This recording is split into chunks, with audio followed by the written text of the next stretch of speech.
Welcome, Zelda fans! Today, I, wielder of the Triforce of Countdowns, will be giving you my personal tier list or ranking of the Legend of Zelda series. So, I liked tier lists before they were cool. I rank virtually anything, that's why my channel name is what it is. Anything imaginable relating to Zelda, Studio Ghibli movies, many of which are actually right here. Metroid games, Marvel movies, which I also liked before they were cool.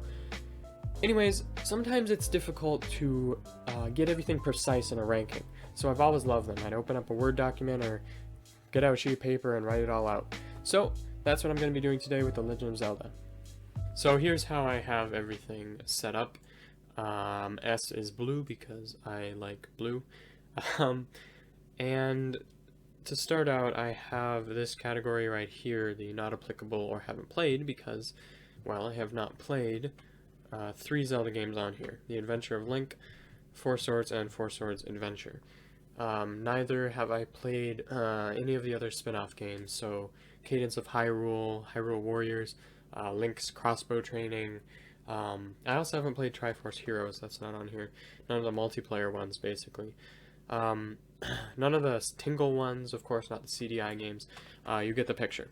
So, other than that, I'm going in chronological order. So, we have the original Legend of Zelda here. Now, I'm going to rank this without factoring in that it's the one that started it all.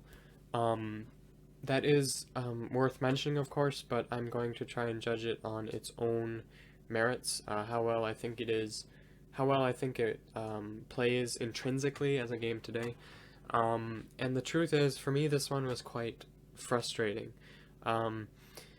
Whether it's the cryptic secrets, the starting out at 3 hearts, I think it's always you start out at 3 hearts whenever you have a game over and then restart. Just those little things. Dark Nuts and Wizrobes are such a pain in this game. Things like that. There were moments when I would feel faintly that spark of exploration, but nothing super overwhelming. And the highlight of the game was, I would say, the dungeons and bosses, but even those were not spectacular. Some of them are kind of crappy, actually. Some are better than others, of course. Just nothing to write home about, even if they were the high point of the game.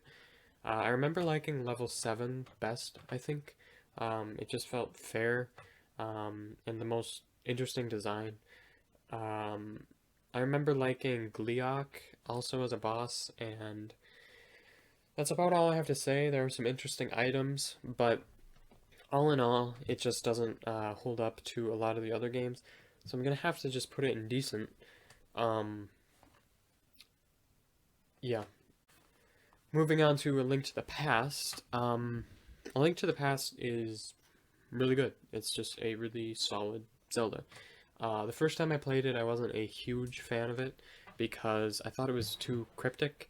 Now that I've played it again, I realize that's not really the case. I mean, for example, when you're exploring in the desert, you can easily find out that you need the Book of Majora, I think it's called. If you just explore that area before you try to progress in the story, which I tried to do anyways, yeah, so that was just a lot better of an experience. The story is good, it's simple, but it's good. The dungeons are good. The Swamp Palace and the Ice Palace especially I like. The bosses are top-notch. Trinex is probably my favorite. Of course, the Helmasaur King is great. The final boss. I also like Argus. I actually really had a good time with him. Blind, of course, is one you have to mention. The exploration is fun, especially when you have the 2-world mechanic. It's just great, and you have a great set of tools, items, medallions that also add to combat. So making that more multifaceted. The art style is also top-notch for what it is, and the music is good. I'm gonna put it in great. What's holding it back is that I have a kind of unconscious preference or bias towards the 3D games. I guess it's just like the the sense of surroundings that you get from them. So the main thing is that irrational preference, but I also do think that the characters and story are good, um, but they are better in a lot of other games. There are others that have improved upon them. So now for Link's Awakening. Now, this game has a great story. I really like the feel of it. You get attached to the world and its characters, especially Marin. So the story is very melancholic and tragic, and I really like that. That's something I enjoy. I also love the concept of collecting these instruments to wake this great Leviathan, the Windfish. The dungeons are solid, the bosses are mostly pretty decent, the world is pretty cool from what I remember, and the music, items, good. I'm gonna have to put it in good. Um, if I played it again, I have a feeling it might go up into great, but for now I just have to keep it in good. That's just where my intuition tells me. Now we are moving on to Ocarina of Time. Now, Ocarina of Time is also very good. Um, really great dungeons and bosses, solid story. I mean, heck, I even like the Water Temple if we're going to talk about dungeons. There's some cool main quest scenarios, like Zora's Domain being frozen over, or the bottom of the well when you walk into Kakariko Village, right before that. Um, it has a really, really wonderful array of characters, probably the best or one of the best arrays in a Zelda game. The music and items are amazing. The world is cool. Um, I'm gonna put it in great, probably above A Link to the Past. I'm really not sure what's holding it back. I have no nostalgia for this game exactly. Of course, no nostalgia isn't really a good reason, but my main good reason is that the beginning dungeons are not as solid as the rest, and it's when you become an adult where I think the game really picks up. So I'm gonna keep it in great for now. Moving on to Majora's Mask. So I am one of the people that prefers this to Ocarina of Time. It's close, but I do, and I'm gonna have to put it in amazing. Um, this game has such a brilliant tone. I love the darkness, the weirdness, the bizarreness. I love it. If you read the stories that I wrote in sophomore year of high school, then you would know that I love that kind of thing. Um, I just love the story. It's very unique for Zelda. Majora is a cool villain. The characters and world are great generally. They did a really good job making the world unique for only having a year of development time. Like unique specifically from Ocarina of Time and set apart. The characters, like I said, are great, with Tingle, of course, being the cream of the crop in that respect. While we're talking about characters, of course, that ties sort of into the side quest component, which people talk about a lot, and those were really good. Um, I don't know if I'd say they're like spectacular like everyone else says, but there were some really, really great ones. The bosses are pretty good overall. Um, some of them are great, of course. I wish there were more dungeons, but I do like all four of them that there are. I actually think that Great Bay Temple might be my favorite, actually.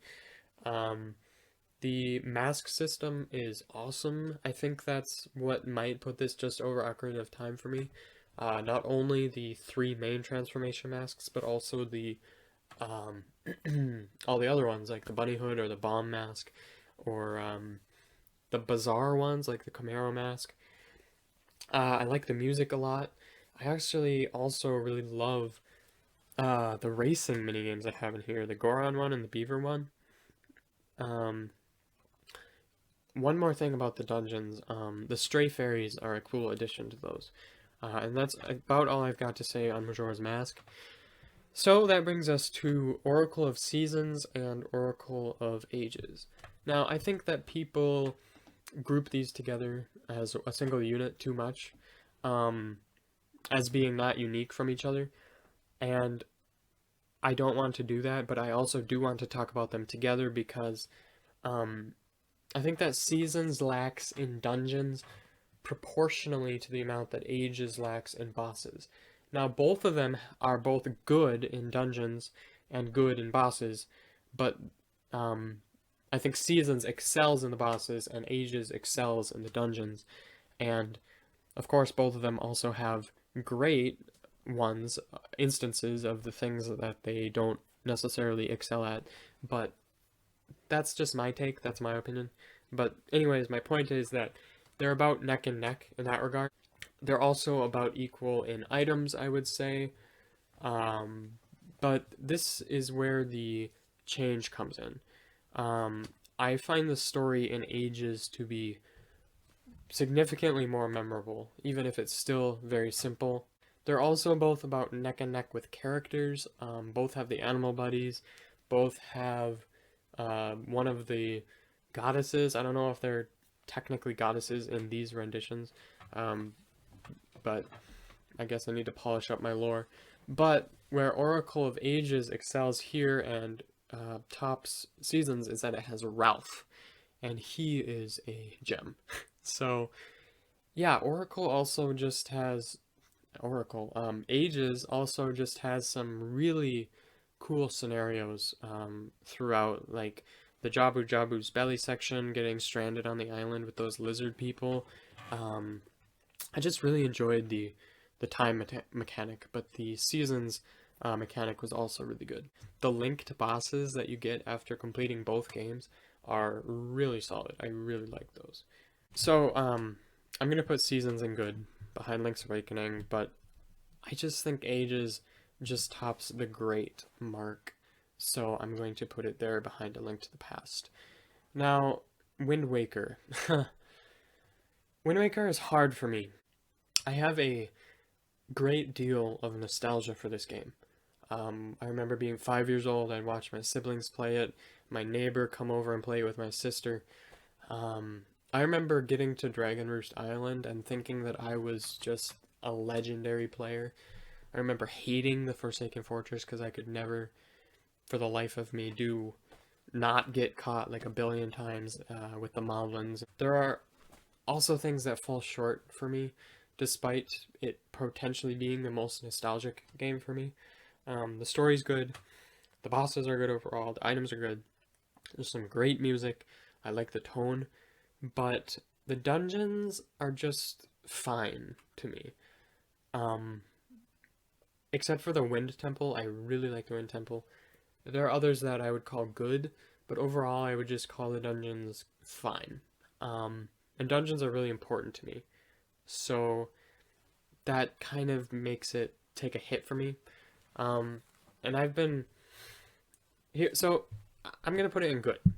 Now, I've been wrestling with this for a long time. I've been in denial about putting it anywhere less than great.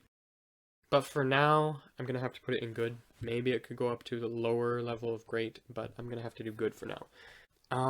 Compared to some of the other games, the dungeons just don't quite line up. And on top of that, something has just always been off to me about Toon Link. I mean, he's cute, quirky, funny. He's great in a way, but he's also not my favorite design for Link. I like the art style generally, but Toon Link is not my favorite. I'll just put it that way. And also the sailing is really fun. There's some really high points, but there's also something off about it for me. And I really love the islands though. So there's just some parts about it that I love, but some parts about the sailing and the game, I guess, that I don't quite fulfill all the right places for me. That was a mess. Let's move on to Minish Cap. Minish Cap, I'm going to put in great, just behind A Link to the Past. This game and A Link to the Past and one other game, which we'll see later, are just about neck and neck for me. I played them all within a few months of each other, and I give all of them like 8.5 out of 10 or something like that. Minish Cap has a simple story, but it's also really good, I think. The dungeons and bosses are good with a couple highlights.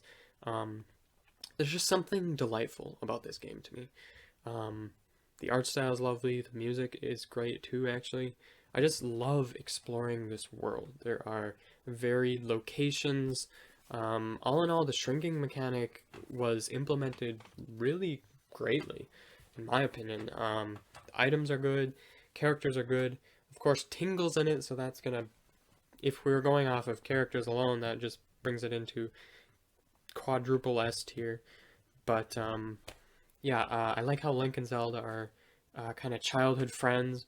Vati is a good change of pace as a villain. Eslo is fun. Um, I just genuinely love Tingle. As far as the kinstones, this is something that people bring up about this game a lot. For me, I just say it's hit or miss. I don't have a strong opinion. There were some really cool encounters that came about because of this, and there are some pretty lame things from it too. So yeah, I would just have to say it's hit or miss, and overall maybe good because there were some really memorable events that came about because of it. But it is annoying, I get it, when you view as a kinstone and it's just something really boring. But that brings us to my favorite Zelda game, as some of you know if you've seen my wishlist videos, which is Twilight Princess. I'm gonna put this right here where it belongs, in my opinion. Like I said, my personal tier list. Story of Twilight Princess is great, in my opinion. The dungeons are amazing. Even my least favorite dungeon in the game, the Temple of Time, which was one of my favorites the first time I played, and a lot of people say it's their favorite, so it's just kind of weird. But yeah, even my least favorite is really solid. The bosses are great. Even the super easy ones, they just feel epic. And that's what permeates this entire game, is epicness. There are loads of great characters. Midna, the hero spirit. Link himself is as cool as a bucket of ice in this game. Not sure what that means. Speaking of ice, the Yetis, the Gorons, especially the weird underwater one. Speaking of the Gorons, the Zoras also have a cool design in this. Mallow, Agatha, Falbian Fire, Shad, Colin, Uku, Prince Rawless, the Light Spirits, the Mayor, and Zelda. Now, people talk about Zelda in this game. Some people don't like her in this game.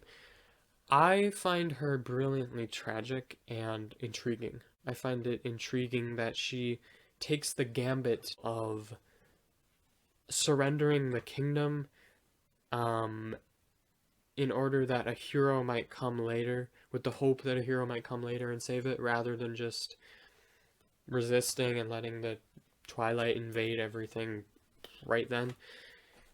It's interesting to me. There might be plot holes, probably are, but it's interesting to me, so that's okay with me. Anyways, continuing on, I love the items, I love the world, its variety, its beauty, collecting heart pieces and bugs in the world. I love the mini games and side activities of this game. I love the combat. I love the art style. I love the tone. I even like the Twilight portions to some degree. Yeah, I bet you don't hear that often when you're tracking down the bugs. Yeah, they're not as great as some of the other segments, but they're fine. There's some cool things that happen, actually, like blowing up that house or whatever. Yeah, I love its music. Even the tracks like Zora's Domain, for example, or Goron City, that actually is Goron City in it? I know it's not there when you're actually climbing up to the mountain, but I'm pretty sure it's there when you actually go into their base. Anyways, those tracks that aren't exclusive to this game, even those, I think this game might have some of my favorite renditions of them. My only cons might be that Link in his wolf form could have more combat options, and maybe some extra challenge could be added to some of the easy bosses like Morpheal. Because Morpheal feels really cool. I mean, you claw shot on his back and then you slash at his eye. But it'd be even cooler if he was like sending like blasts of blue energy at you. Jeez, I forgot the name of the color blue for a second there. Blue energy at you, or like watery things at you while you're fighting him. It's a lot cooler in my head, trust me. So, yeah, I should probably move on to the next game. Phantom Hourglass and Spirit Tracks. Also, these ones do not deserve to be grouped together, but I have to kind of talk about them. These ones are tricky to me because I think they might be slightly underrated. Like, no one talks about how there are at least a few pretty awesome and creative bosses in each of these, and a couple of dungeons in each that I really liked. That said, both of those aspects, dungeons and bosses, do have mediocre instances in both of these games. Both have pretty good items and story, some good characters like Lineback, Spirit Track Zelda. I don't have much opinion on the sailing or the train mechanic, particularly like which one I like more, but I will talk a little bit about that later. The controls aren't the greatest, but they were not usually too distracting or much of an impediment on my experience. Generally, I just need to replay these ones. So take their placement somewhat with a grain of salt, but my impression from what I remember is, and this is maybe cliche and maybe I'm just jumping on the, like my mind got imbued with the expectations of these games as being just kind of C tier or something, but yeah, my placement is going to be Phantom Hourglass in C, and I'm going to put Spirit Tracks in B, good. I'm not sure why I give that the extra tier. That might also be me being impacted by other people's opinions, but I think I have good justifications. It's probably because Spirit Tracks' main theme, it has better mini-bosses, slightly more interesting and varied world as you travel around, like it's more interesting to look at even. Slightly better dungeons and atmospheres, I'd say. And the tower is slightly better than the Temple of the Ocean King, but I don't have any strong opinions on either of them, except that the last visit to the tower was really long. But overall, I'd say the tower was a little better, maybe. But again, that might also be me being informed by other people's views. So I'm just going to move on to Skyward Sword. The first time I played Skyward Sword, I loved it. The second time I got very irritated by its flaws, and there are a few things that I hope are refined in a potential remake. And I'm not just talking about that because we got the recent rumor/leak about a remake. But all in all, something in my heart and intuition feels that it belongs in Great. Because there's just something really special about the story, the characters that go along with it, Link and Zelda, Girahim, Groose, and the dungeons are really great, especially the last 5, in my opinion, are my favorites. Even the Fire Sanctuary, which people don't like for some reason. And of course, Lanayru mining facility is a little dry at first, but once the time travel mechanic kicks in, it's pretty dang cool. There are quite a few really fun bosses, and the items are pretty great overall. The motion controls worked fine for me. There are some pretty good quests. The art style and music are lovely. The world was a little bare, admittedly, I agree, but Skyloft and Lumpy Pumpkin Island were great, and the padding towards the end of the game didn't bother me that much. One of the things that really did bother me, though, for some reason, honestly, it's one of my biggest complaints, is the material system. Whenever you'd reboot up the game and you'd pick up a material, an amber relic that you've picked up like 53 of, then it tells you all about it again and shows it being placed meticulously in your inventory in the spot where all the other amber relics are, which you know already because you've already collected like 752 of them. Yeah. It's just why. It's just annoying, but it's not really that bad. Also, the amount that Fi guides you needs to be cut in half or more, and made much less obvious. Um, and dowsing can be cut down as well, because I find it mostly stupid, except for when you're tracking the sand ship. I get it, because she's like a robot and you're like tracking, but it was used so much, and for easy things that you didn't really need it for, like finding the Kikwi's. I mean, maybe if Link was real, he would find that useful, because he just wants to find Zelda, but as a game, it's just like, you don't need to have us douse for all of these things. So, I found it overall stupid, but maybe it would still have a place. Um, Lastly, as far as the repetitive bosses, I'm not sure about the Imprisoned. This is kind of talking like about a potential remake, because it's story important to be the way that it is, but it would be good if they could somehow change it and make it more interesting. Um, Even just the design, like making him look a little bit cooler and more freaky. Um, and lastly, fighting Girahim. You fight him 3 times. I think it would be better if there was another boss too in the Fire Sanctuary the second time. We have seen him corrupt stuff in the past. I remember people were theorizing when this game was coming out. Actually, I don't remember because I wasn't a Zelda fan in 2011. But, well, not like as much as I am now. But anyways, I saw that there were people that were theorizing based on the trailer or something that there was going to be some sort of fire dragon boss because you see this tail going through the lava or something in the trailer. So I think that would be cool, as if Girahim corrupted something like that, and then you fought him after that or something, when you don't get killed by the fire dragon and Girahim's mad about that. Um, yeah, I mean, I get how, I don't know, it's kind of touchy because it's kind of touchy to me to alter a original game, but I'd be fine with that. That brings us to A Link Between Worlds, the one that I most recently played. Oh, as far as where Skyward Sword goes in here, I don't know. I'll put it above Ages, but I don't know. I don't know otherwise. So Link Between Worlds is one of the 3 games I was talking about where I just don't know where to place them. So A Link to the Past, A Link Between Worlds, and Minish Cap are just all really close for me.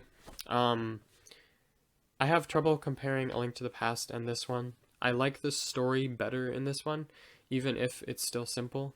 I like the twists at the end a lot, even if, I don't know, I haven't really seen if people think they're obvious, because, I mean, I always knew something was fishy, but I don't know if people think they're obvious or what, but I did really like them because I couldn't predict them in their entirety or to their severity, so I like them. The dungeons and bosses are good. I loved Swamp Palace in this one once more, just like I did in A Link to the Past. The Ganon fights, Stalblind, Zaganaga, Argus those were all great. I'm thinking the dungeons and bosses are about equal or slightly worse than A Link to the Past. The characters are also better, though, I'd say. You have the turtles, before you go into Turtle Rock. Ravio. Zelda's cute in this one, and cool, not just cute. The painting concept is really unique. I still find the merging onto the walls thing, I've always been a little weirded out by it, but I also think it was really well implemented in puzzles. Really well done, but I think the similarity to A Link to the Past world is maybe slightly to its detriment. Although there are differences, like Death Mountain is snowy at some point, but still. The Mai were a good collectible. It was cool to explore.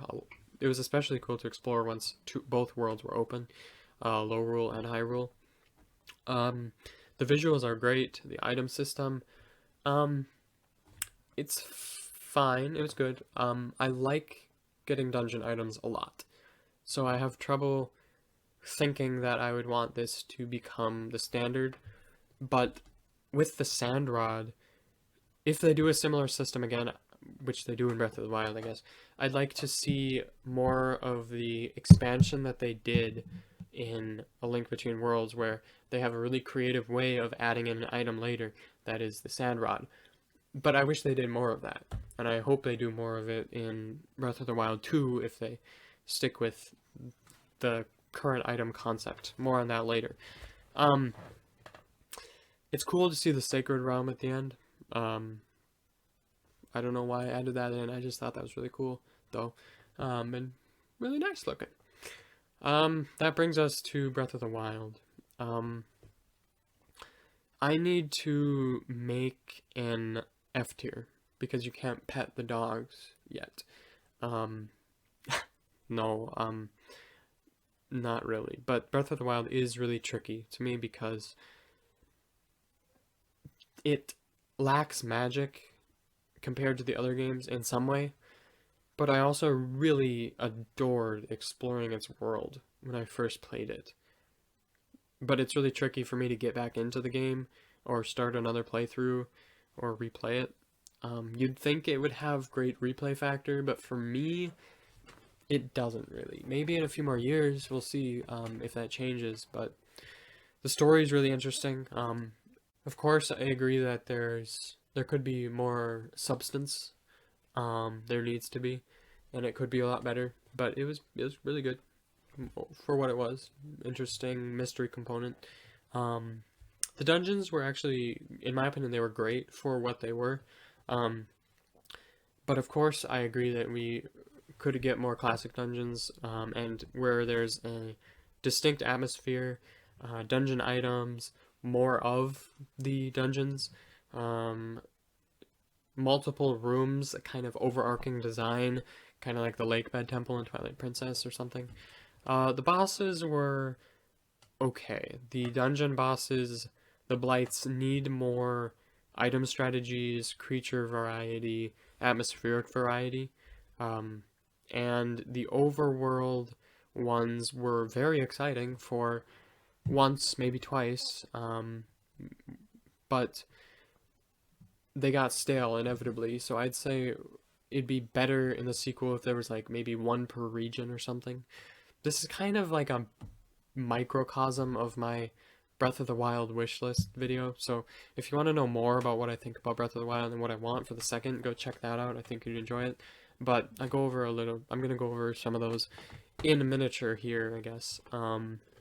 As far as the world, like I said, I really liked exploring it, but I think it's a little too big, actually. And I think there's a little too much repetition, maybe, or empty areas. And of course, that kind of adds to the feel a little bit of the world. It's just overwhelming in this case, and I think there's a little too much repetition, maybe, because some repetition is natural, obviously, but yeah, but it's still cool to explore. I'd like to see more islands and underwater exploration in the sequel. I just love water, if you haven't already been able to tell by my controversial opinion that I like the Great Bay Temple, Water Temple, and the Lake Bed Temple. Poof. The shrines were... There were some great ones, there were some shallow ones. I'd say cut them way down and become more like mini dungeons. The characters are pretty good. Zelda is intriguing. I hope we get to see her continue to develop. I agree that the characters need to be in the forefront more later on, but they're good. You've got Paya, Hestu, Kilton. The items are a really great toolkit, but like I said, they need more expansion. There were things that lost their specialness, like the fire rod, items like that, because they weren't one of a kind anymore. Similarly, that applies to Epona. There's just no story around your horse this time. I want heart pieces back. I really love heart pieces. I always have. So it's sad for those to be missing. It'd be cool to have a stamina equivalent in Breath of the Wild 2. The quests are hit or miss. The Korok seeds need work as a collection quest. There are too many, obviously. Even just 300 would have been a lot better. I know that the point is that you don't have to get all of them, but still, there just needs to be a more balanced collection quest where you're actually motivated to get them all, or the common player is more motivated. I'm usually a completionist, but I was never motivated. The art style is gorgeous, the music is good. I really like the Varuda, like, in-dungeon theme, as well as some others, but the music is good, yeah. I agree that maybe we could have more strong tracks, but there were quite a few still. And the music works for what it is, what the game is. The voice acting needs polish and consistency, because there were some voice actors or performances that were really good, and some that were just cringy, even, like Yunobo. I'm guessing you guys know what I'm talking about. The scene where you first find him and he's like, I don't know, it's just really kind of cringy to me. As far as combat, I agree that weapons broke a little too much. It'd be cool if they were a little more durable. But my biggest wish for the weapon system, incontestably, is that there be a story central blade. If it's the Master Sword, restore it to its former glory.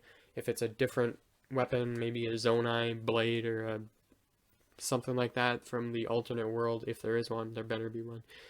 Look at my wish list if you want to know more about my thoughts or ideas. If it's not the Master Sword, if it's something like that, then just make it awesome. And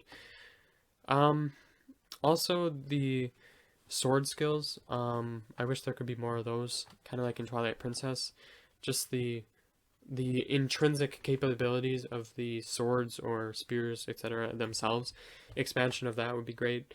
The enemy variety really needs work.